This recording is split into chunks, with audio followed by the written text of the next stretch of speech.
guys, today I'll be sharing something a bit different. I'm making notes for a math question, and I figured I would share a bit about how I make math notes. First off, I recopy the diagram in the question and note down what information is given and what I need to find.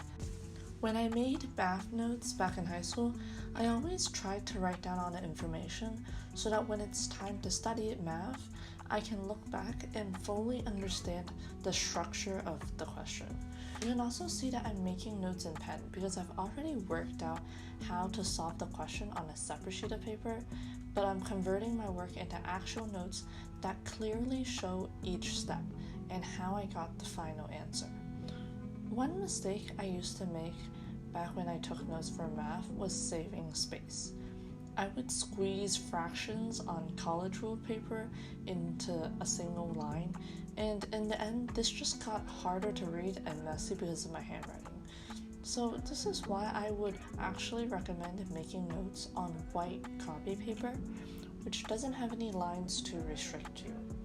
If you have to make notes on lined paper, don't confine yourself.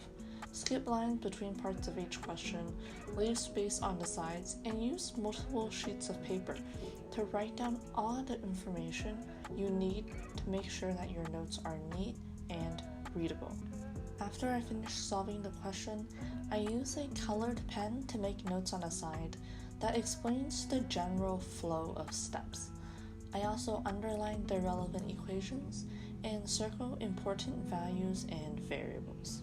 Finally, I make sure to make a box around the final answer so that it can be easily seen at a glance, and my math notes are done.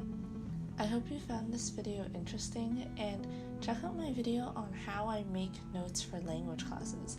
I also have another video on how to prepare for language oral exams. Thanks for watching.